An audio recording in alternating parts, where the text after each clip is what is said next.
Princess anak, nakaluto ka na ba? Hindi pa po, Nay. Hindi pa luto yung kanin natin. Bilisan mo naman dyan magluto. Kanina pa ako gutom eh. Opo, malapit na po to. Konting halo na lang. Pagtapos mo naman magluto, mag-igib ka ng tubig para makaligo na ako. Ano ba yan, Bebang? Ang dami mong utos. Pagod na nga ako dito eh. Nagreklamo ka ba, Princess? Diba? Maglalaro nga tayo ng bahay-bahayan. Ako yung nanay at ikaw naman yung anak ko.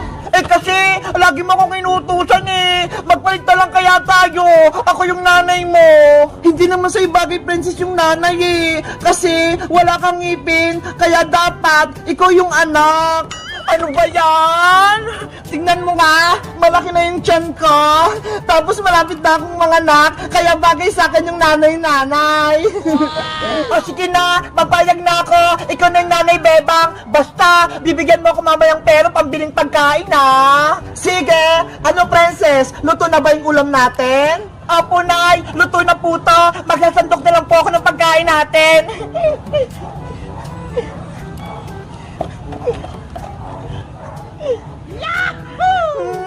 Ang bango ng ulam! Excited akong kumain!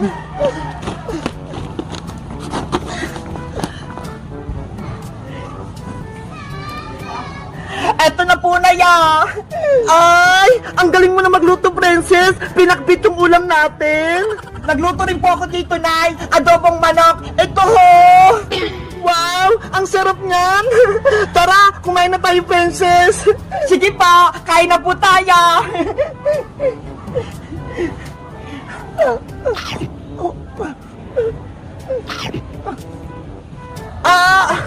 Princess! Yung tiyan ko! Masakit! Nanay! Ano po nangyari sa inyo? Princess! Manganak na ata ako! Lalabas na yung kapatid mo! Yay! Magkakaroon na akong kapatid na baby! Huwag ka munang masaya! Tulungan mo ko! Ano pong gagawin ko, Nay? Hindi ko po alam! Tawagin mo si Maring Iska! Siya yung magpapaanak sa akin! Sige po, Nay! Alis na po ako! Aray! Yung tiyan ko! Princess! Bilisan mo! Aling Iska! Ayun po si Nanay! Malapit na po siyang mga anak! Maring Bebang! Okay ka lang ba? Maring Iska! Mga anak na ata ko! Tulungan mo ko! Wait lang! Antayin mo ko! Relax ka lang, Mari! Humingi ka ng malalim! Ngayon, umiri ka ng malakas! 1, 2, 3, ire! Nanay ko! Kaya mo yan! Sige pa, Bebang! Lakasan mo!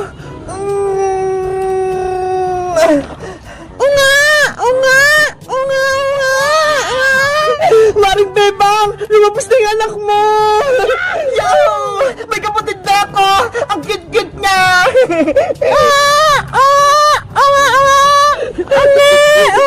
Maring Bebang! Lumabas na yung anak mo! Gumising ka na! Princess! Si nanay mo! Hindi na gumagalaw! Nanay! Hindi niya kinaya yung pag-iri. Kawawa naman si Maring Bebang. Wala na siya. Iniwan niya yung baby niya. Hindi pwede. Buhay pa si nanay. Nanay Bebang, wag mo akong iwan. Nanay Bebang, gumising ka dyan. Wag mo akong iwan. Nanay ko. Princess, humingi ka ng tulong. Tuwagin mo yung tatay mo. Sabihin mo si Bebang na himatay. Nasaan po ba si Tatay Aling Iska? Doon sa bahay ni Mang Karding, gumagawa ng bahay. Bilisan mo, tuwagin mo na siya. Opo. Maring Bebang, bumangon ka na dyan. Ito na yung baby mo, oh. Sobrang lusog niya. Tatay! Nasaan ka? Tatay!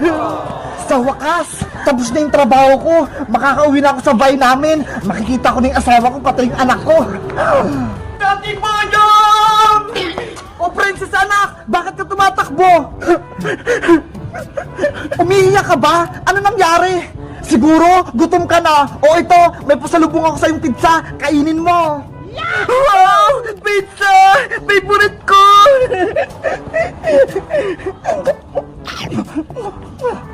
Sabi na nga ba, gutom na naman yung anak kong si Princess. Ang takaw-takaw talaga. Tay, may sasabihin pala ako sa'yo. Masamang balita. Ano? May masamang balita? Bakit hindi mo kaagad sinabi? Eh kasi, pinakain niyo ko ng pizza eh. Ikaw talaga, Princess. Inuna mo pa yung pagkain. Ano pala yung masamang balita? Si Nanay Bebang po, nanganak na. Kaso, hindi na siya gumising. Si Bebang kong mahal, nanganak na? Opo, Tay. Kaya umuwi na po kayo.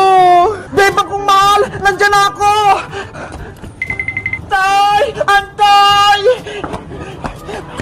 Bebang ko, nasan ka? Paring Boyong, si Bebang, nahimatay, ayaw niya gumising. Oh no! Bebang ko, asawa ko, bumangon ka na dyan, nandito na ako. Tay, sabi po nila, kapag kinis mo daw yung hinimatay, gigising po siya. Oo nga paring Boyong, ikis mo si Bebang, baka mabuhay siya. Ano? Ikikis ko si Bebang? Ayoko no, baka magalit pa siya. Huwag ka nang mahal si Boyong, naglalaro lang naman tayo eh. Sige na nga, sabi niyo ha. Ayi! Ikis niya si Bebang! Bebang, huwag kang magalit ha! Ikikis kita! Ay, Boyong! Ano ginagawa mo? Aray ko! Ba't ka, Boyong? Ikikis mo ako? Hindi pwede, no? Ang sakit ang sampal mo, Bebang! Di ba? Laro-laro lang! Oo nga, Bebang! Bakit mo sinampal si Boyong? Di ba? Ikaw yung nanay-nanay, tapos siya naman yung tatay-tatay, kaya dapat nagmamahalan kayo! Princess! Laro-laro lang to! Bawal yung kiss! Magagalitan tayo ni nanay! Sabi kasi ni Princess, ikikis kita eh! Paig ka makikis ni Boy ng Princess? O sige, ikaw na yung nanay-nanay kung gusto mo! Ayoko din no! Kadiri kaya! Ew! Huh? Ops! Tama na yung away yung tatlo! Ituloy na natin yung paglaro! O Bebang o! Eto na yung baby mo! Baby ko! Ang cute-cute mo! Ikaw naman, Boyong! Gumawa ka na ng baybayin nyo para masaya kayong pamilya! Okay! Kukuha lang ko ng kahoy pang paggawa ng bahay! Yay! Tuloy na yung laro namin! Nanay Bebang, ako na magawa kay baby! Eto, Princess, oh, ingatan mo tong kapatid mo! Baby, matulog ka na! Ako yung ate mong maganda! Si Princess daw, maganda! Maganda naman talaga ako, ha! Di ba, Tatay Boyong? Oo, manang-mana ka sa akin, Princess! Nye! Boyong, bilisan mong gumawa ng baybayan natin. Yung anak mo, ho, umiyak na. Saglit lang naman, Bebang. Malapit na to. Itatayo ko na lang tong poste na baybayan natin. Tatay Boyong, tapusin mo na yung baybayan natin. Gusto ko na kumain at matulog. Eto na, binibilisan ko na. Kaya nga, Boyong, uulan na ho. Mababasa tayo kung wala tayong bahay. Kawawa si baby. Ano ba yan, Bebang Princess? Minamadali niyo ako. Ang hirap niya gumawa ng baybayan. Hoy, Bayang, nagreklamo ka ba? Ikaw yung tatay-tatay, kaya dapat ikaw yung gumagawa ng bahay-bahay. Kanina ka pa dyan eh. Tapos isang poste pa lang yung napapatayo mo. Eh kung tumulong ka kaya, Princess, para mabilis matapos. Ayoko nga, ako yung anak-anak nyo ni Bebang eh. Kaya dapat, ako, kakain lang. Ops! Tama na yung away para matapos na yung baybayan natin. Kayo kasi, minamadali nyo ako. Kapag ako tinamad, ayoko makapaglaro sa inyo. Princess, wag mo na kasing guluhin si Boyong para makagawa na siya ng bahay-bahay. Kasi Bebang, gutom na ako. Ang tagal natin kumain.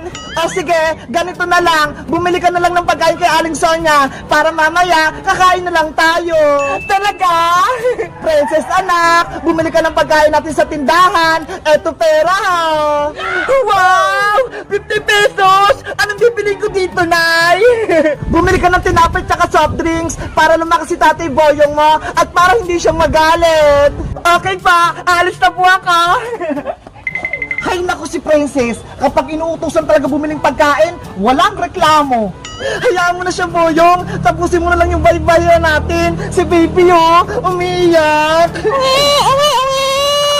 Baby anak, huwag kang mag-alala. Tatapusin ko lang yung bahay natin. Panoorin mo kung magkarpintero, ha?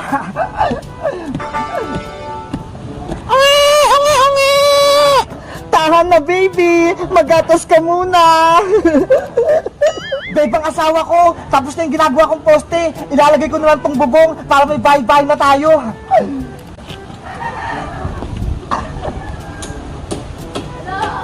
Mag-ingat ka, Boyong, ha? Para hindi ka madisgrasya.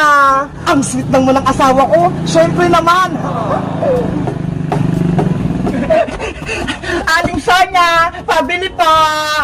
Princess! Naku, si nanay. Princess, saan ka na naman galing? Kanina pa kita hinahanap, ha? Saan ka na naman gumana? Doon lang po ako sa likod bahay nila, Bebang Nay. Naglalaro lang po kami ng baybahayan. Hapon na? Hindi ka pa uuwi?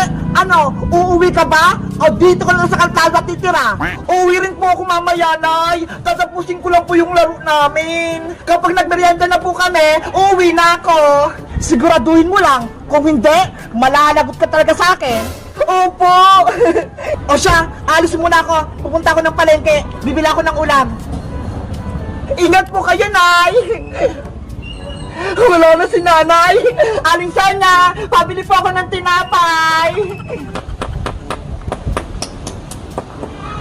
Bebang, asawa ko! Ayos na yung bahay-bahayan natin! Tignan mo!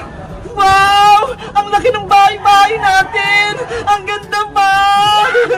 Matutuwa yung anak natin si Pence nito, panigurado. May bahay-bahay na tayo. Salamat, Boyong. Gumawa ka ng bahay-bahay. Ang sipag mo talaga. Walang anuman, basta para sa pamilya ko, sisipagan ko. Bebang, pumasok ka na sa loob para makita mo. Ang ganda! Ang luwag-luwag! Ang sarap tumira dito! Yuhu! Malapit na tong malutong lechon namin. May ulam na kami ni Princess pati ni Bebang. Boyong, kakain na ba tayo? Gutom na kami ng baby natin. Konti na lang to, Bebang. Maluluto na tong lechon. Wow! Ang sarap naman ng ulam natin. Lechon! Saan mo naman nakuha niyang baboy? Nakita ko dyan, oh, sa may gubat, kumakain ng damo, kaya hinuli ko gamit tong sibat. Ang galing naman ng asawa ko. Marunong na nga siyang gumawa ng bahay-bahay. Tapos, magaling din siyang manghuli ng lechon. Aba, malakas ata ito. Kahit dinosaur, hulin ko. Wala naman dinosaur eh. Niloloko mo talaga ako, Boyong. Bebang, nasan pala yung anak natin si Princess? Bakit hindi ko siya nakikita? Inutusan ko siya bumili ng tinapay tsaka soft drinks kay Aling Sonia. Malapit na yun umuwi. Tamang-tama, pagbalik ng anak natin si Princess, kakain na tayo. Ang saya talaga maglaro ng baybahayan. Nakakatuwa. Di ba, baby? Ungi! Ungi! Ungi! La la la la la la la. May tinapay at toppings na kami. Pwede na kaya itong kainin? Kanina pa kasi ako nagugutom eh. Wala naman si nanay tsaka si tatay eh. Kakainin ko na to.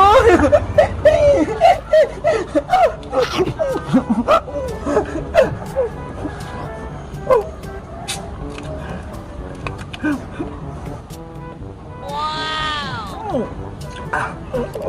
Bebang, luto na yung lechon.